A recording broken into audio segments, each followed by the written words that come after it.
Ok, estamos de volta com o Boa Noite Rio Branco, na sua TV Rio Branco, Canal 8, SBT.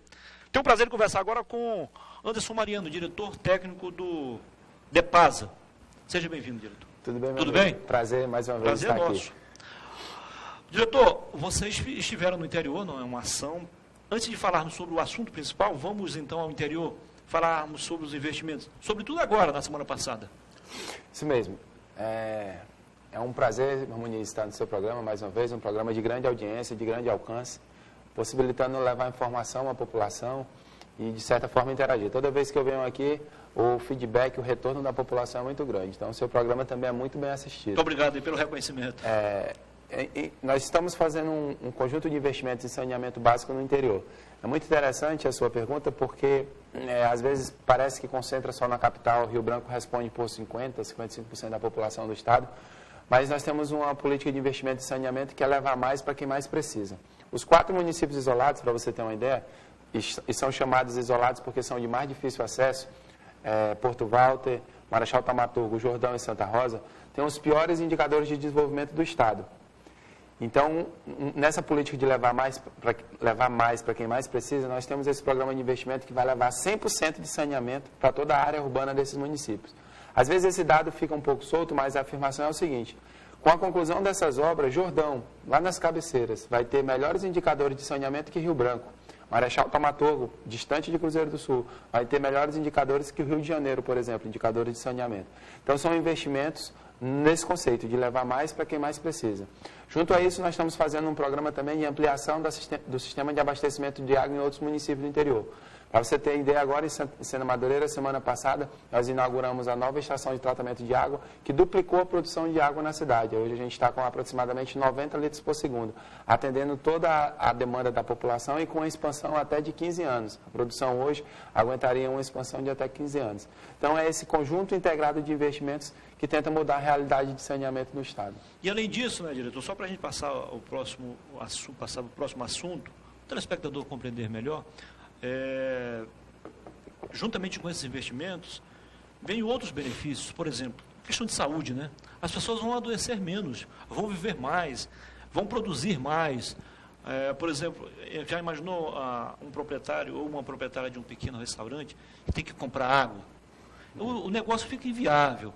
Um posto de lavagem vai ter que comprar água por litro, colete no caminhão de 1.000 litros, 2.000 litros. Quanto é que ele vai ter que cobrar na lavagem de um carro? É inviável para ele. Então, são esses benefícios que, às vezes, as pessoas não levam em conta, mas precisam ser. A sua fala tem respaldo na própria ONU. A ONU utiliza um dado que a cada $1 investido em saneamento básico, ou seja, em esgotamento sanitário, em sistema de abastecimento de água, cada $1 investido você economiza 4 em saúde. Os dados mostram isso. O governador Tião Viana costuma utilizar uma informação com relação, por exemplo, ao número de internações. À medida que você investe em saneamento, algumas doenças como diarreia, cólera, algumas doenças que seriam vinculadas diretamente à falta de saneamento, o Acre apresenta melhora nesses indicadores.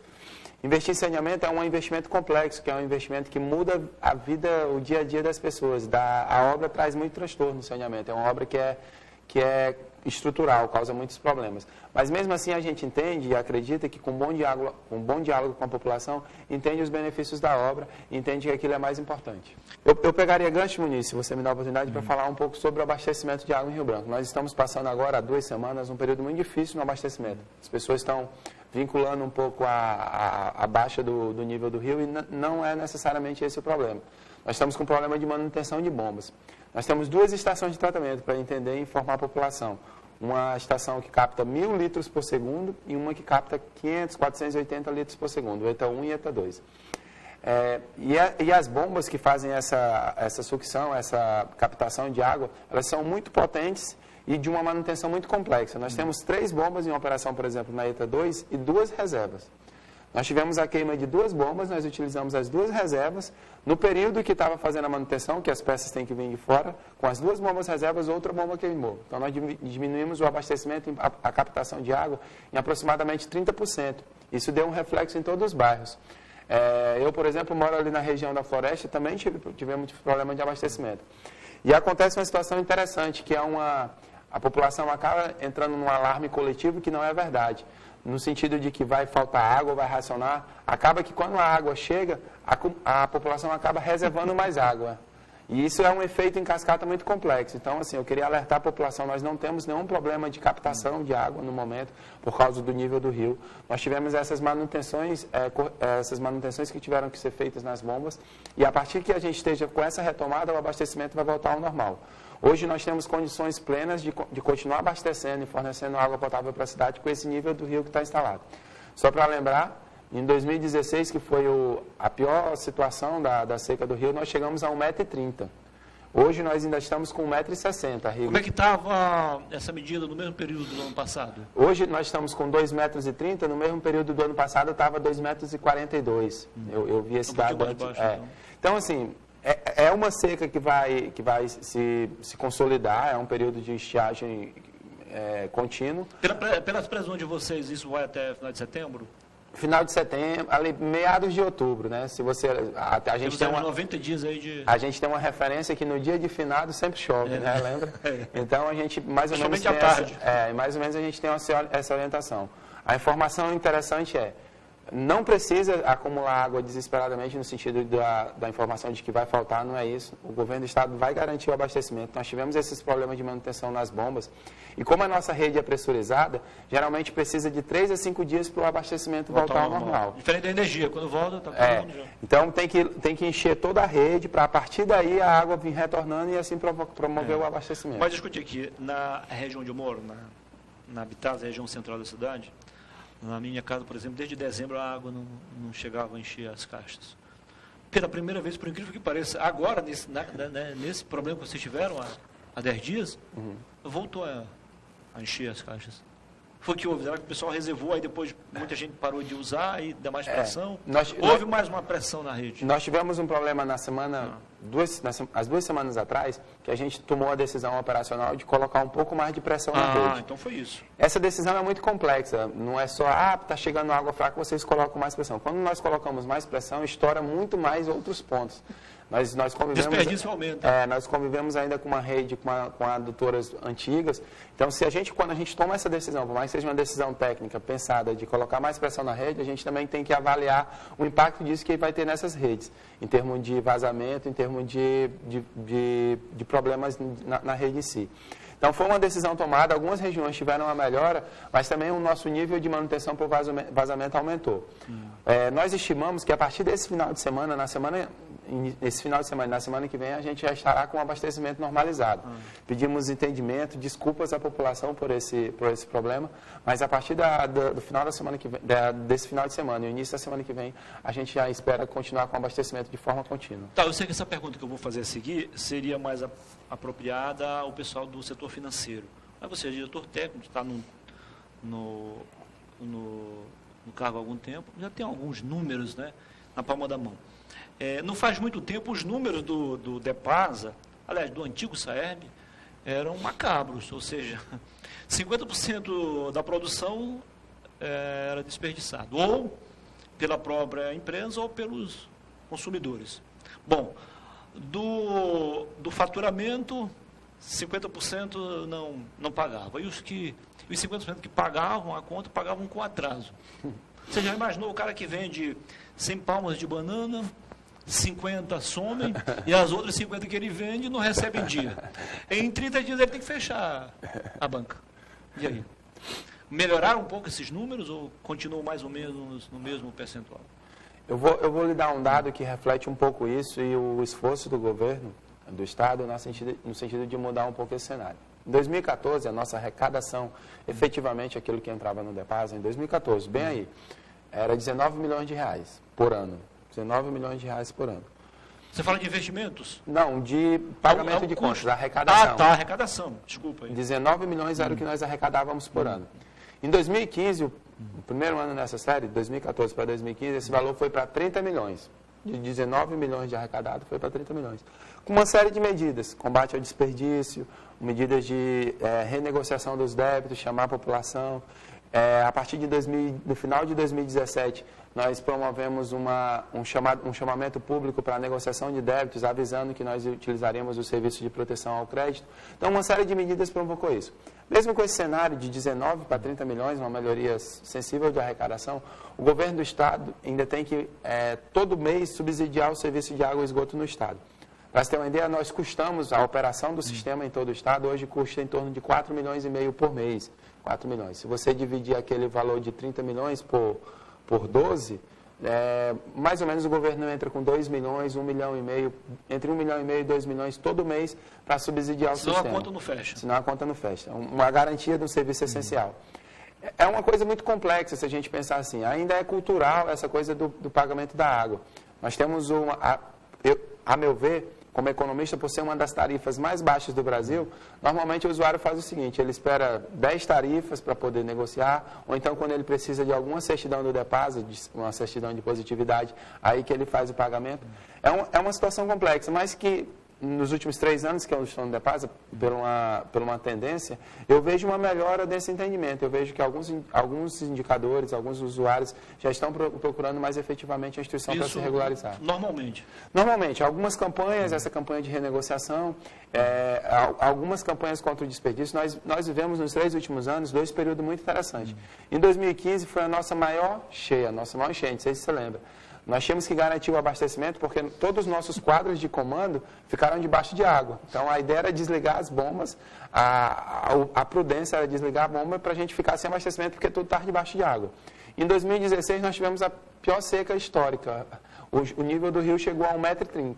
19 num ano, 1,30 m no outro. Então, nós conseguimos vencer esse período. Eu acho que isso deu um pouco de conscientização para a população. E eu acho que a gente está num bom caminho. Aí muita gente diz, então já que a metade da cidade está debaixo d'água, então o consumo diminuiu. Não, as pessoas precisavam beber água. Precisavam usar água. E você tinha a situação da complexidade de os quadros de comando, toda a parte de captação de água elétrica, os quadros de comando para fazer isso todos praticamente debaixo de água. Ou seja, nem 8 nem 80, ou seja, quando enche demais, fica complicado. Essa é uma das nossas características. O rio baixa também. Como é que vocês estão fazendo agora para... Você me falou há pouco que, pelo menos por enquanto, não há problema no sistema de captação, né? Mas o que fazer para evitar coisas piores quando o inverno amazônico, aliás, o verão amazônico foi intensificado? Nós temos hoje uma tecnologia, assim, basicamente para a operação de sistema, a gente olha um pouco da série histórica e a partir dessa série histórica a gente projeta, faz um prognóstico de como atuar. A série histórica até 2016 nos mostrava que o menor nível do Rio Acre tinha sido de 2,10 metros. A série histórica até 2016 dizia, vocês têm que ter uma tecnologia de captação do rio com 2,10 metros. Em 2016 foi para 1,30 m. Então, a gente fez um plano de contingência que o nosso nível de referência era 1,60 m. E a gente ainda conseguiu operar com 1,30 m. Nós estimamos hoje que com a tecnologia de captação que nós temos e desenvolvemos até em nível local, até com 1 metro nós conseguimos ainda atender a população em condições satisfatórias, até o nível do rio. A partir daí aí tem que tomar outras medidas. A partir daí a gente teria que tomar outras medidas. A rigor, os nossos estudos meteorológicos, o monitoramento que nós fazemos, mostram que a gente talvez não chegue nesse nível de 1,30 m. Nós já chegamos nesse nível de 1,30 m em 2016 e conseguimos passar muito bem, graças a Deus, graças a uma série de medidas, muito esforço do governo do Estado nesse sentido. Agora, a nossa previsão é que nós não atinjamos esse patamar. Mesmo assim, é um momento de atenção, é um momento de... eu sempre falo que é tão difícil, tão complexo captar água. A ideia é que essa água que seja distribuída, ela seja utilizada de forma racional. É verdade. Né? Se baixar além de 1 metro, teremos que trazer alguns paulistas para cá para nos ensinar a conviver com a falta de água. Lá, na verdade, não é nem racionamento. Há alguns anos lá houve falta mesmo. Nós não temos política de racionamento, também é importante para a população. Esse período das 2 últimas semanas que nós tivemos intermitência no abastecimento foi por causa da manutenção das bombas de captação.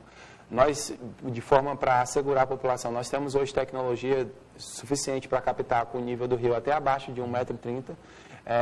Além de estar fazendo um chamamento público de calma à população, também é um pedido de parceria.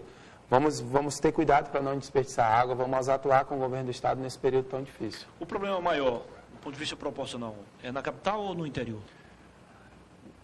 Proporcionalmente seria na capital, mas nós temos e a sua pergunta é interessante, nós temos algumas situações muito específicas em alguns municípios. Por exemplo, o Bujari é abastecemos toda a cidade do Bujari, uma cidade aqui perto de 10 anos tinha um problema sério, seríssimo. Ano passado nós tivemos um problema sério no Bujari, não sei se você lembra, nós tivemos que prestar um mínimo de abastecimento com caminhões-pipa saindo de Rio Branco. Essa estratégia é muito cara, não é adequada, não causa nenhum impacto. E acaba não contemplando tudo. Não. Né? De 100% do abastecimento que é normal no Bujari, esses caminhões-pipa responderam por 15%, para você ter uma ideia.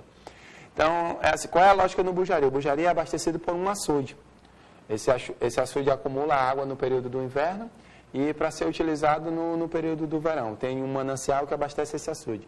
Esse manancial, pelo nível, já baixou, então ele não consegue abastecer o açude e é o reservatório de água que temos lá. Então, nós estamos fazendo um monitoramento, nós ainda estamos garantindo o abastecimento lá no Bujari de um dia sim, outro não, que é o normal. Nós estamos fazendo um monitoramento e, a rigor, para os próximos 15 dias, nossa previsão é que não terá interrupção do abastecimento e que a gente irá garantir. Algumas outras medidas a gente já está estudando, por exemplo, tem alguns outros açudes acima do nível do açude reservatório de água que a gente talvez possa utilizar como um reservatório sequencial ou um reservatório reserva. A ideia é que... Aí seria feito rebombeamento? Como é que é? Seria feito rebombeamento. Na verdade, por gravidade, né? Os açudes estão no nível superior, a gente abriria uma porta e promoveria o abastecimento. Nos próximos 15 dias, a gente já garante o abastecimento com o nível do reservatório atual e algumas outras medidas vão ser tomadas. Então, temos alguns problemas pontuais, respondendo a sua pergunta. Bujari é um deles. Brasileia e Pitaçolândia também tem uma reservação específica e a gente também está acompanhando lá, a situação é um pouco melhor aqui do que no Bujari. E um outro município que teve uma situação muito complexa ano passado é a Acrelândia, mas graças aos investimentos que nós fizemos ano passado, a Acrelândia hoje já tem um dos melhores abastecimentos do interior do estado. Bom. Conversei aqui com Anderson Mariano, diretor técnico do DEPASA. Diretor, foi um prazer recebê-lo aqui. Sucesso e parabéns pela gestão. Sempre é um prazer. Um abraço aí ao diretor-presidente, né? Moisés Diniz. Moisés Diniz. Está conosco há pouco tempo, mas está já no desafio. Gostaria muito de agradecer ao espaço e sempre informar que com esses dados e essas informações técnicas, a gente sempre está trazendo essa parceria com a população. O governo do estado está atento, buscando sempre garantir o abastecimento e que a gente vai, com muita parceria, passar por esses momentos difíceis de estiagem. Ok. Depois do intervalo comercial, a gente volta com o último bloco, né, o terceiro e último bloco do programa de hoje. Até já.